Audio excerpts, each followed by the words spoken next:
বাংলাদেশ যে একটা বীরের জাতি, আমরা যুদ্ধ করে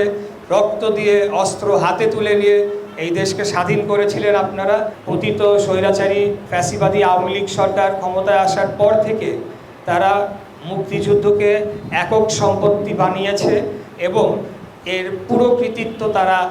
অন্যায়ভাবে মিথ্যা ইতিহাস উপস্থাপন করে সেই দাবিদার তারা হতে চেয়েছে এবং সেটির মাধ্যমে তারা যে গুম, খুন, হত্যা, লুটপাট, অর্থ পাচার, ৩-৪টা ভুয়া নির্বাচনের মাধ্যমে জনগণের ভোটের অধিকার কেড়ে নেওয়া সহ চাঁদাবাজি, সন্ত্রাস, মাদক, হেন কোনো অপকর্ম নাই যেটি তারা করেন নাই এবং সব কিছুকে জায়েজ করার জন্য তারা বারে বারে মুক্তিযুদ্ধের চেতনা, মুক্তিযুদ্ধকে বিক্রি করেছে, যেটা আমি একজন মুক্তিযোদ্ধার সন্তান হিসাবে সেটা আমাকে অত্যন্ত রাগান্বিত করে। কারণ আমি মনে করি তারা মুক্তিযুদ্ধকে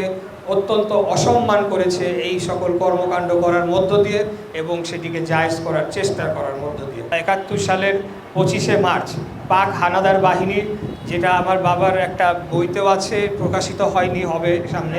সেখানে অনেকগুলো বিস্তারিত বর্ণনা দেওয়া রয়েছে যে কীভাবে রাজারবাগ পুলিশ লাইন এবং পিলখানায় তৎকালীন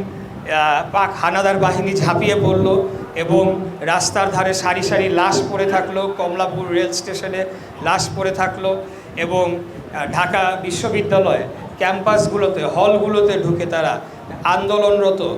তরুণ ছাত্রদেরকে যেভাবে নৃশংসভাবে হত্যা করেছিল, তার পরিপ্রেক্ষিতে জাতি আশা করেছিল যে একটা যুদ্ধের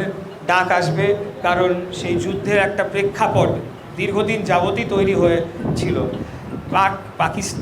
পূর্ব পশ্চিম পাকিস্তানের যে দীর্ঘদিনের আমাদের এই অঞ্চলকে শোষণ করা, আমাদের এই সম্পদকে তারা লুণ্ঠন করে তাদের অংশে নিয়ে যাওয়া এবং সর্বশেষ 1970 সালের একটা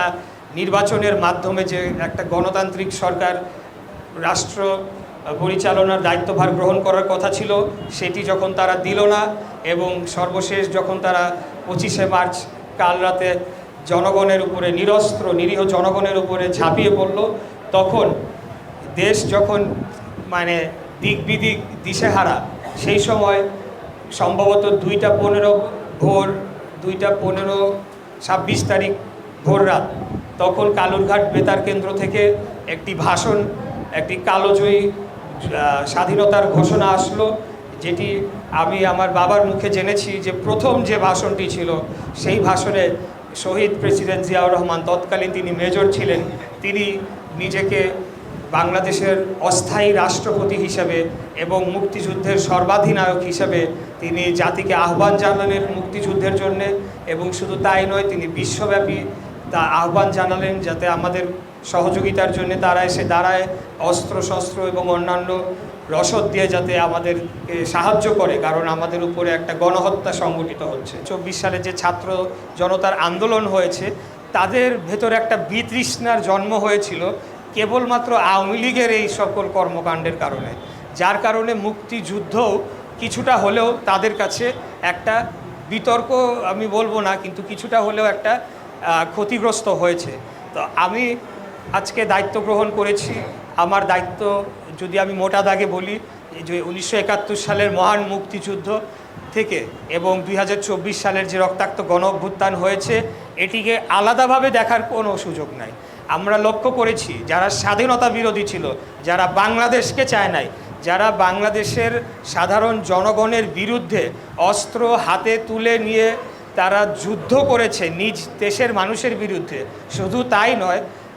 আগ্রাসী বাহিনী অর্থাৎ পাক হানাদার বাহিনীকে সাহায্য সহযোগিতা করার মাধ্যমে আমাদের নিজ দেশের জনগণকে হত্যা করেছে, ধর্ষণ করেছে, তাদের বাড়িঘর লুটপাট করেছে, দেশকে স্বাধীন হতে দেয় নাই। তারা চেষ্টা করে যে একটা বিভাজন তৈরি করার, 71 না 24 উৎসব ভাতা বাদে প্রতি মাসে সম্ভবত 20,000 টাকা করে ভাতা বীর মুক্তিযোদ্ধাদেরকে দেয়া হচ্ছে। তো এটা অর্থনীতির সাথে সামঞ্জস্য রেখে এবং মুদ্রাস্ফীতির সাথে সামঞ্জস্য রেখে কিছু করা যায় কিনা সেই বিষয়ে আমি আলাপ আলোচনা করে আমাদের আমাদের মন্ত্রণালয়ে আমি মিটিং এটা উত্থাপন করবো ইনশাল্লাহ।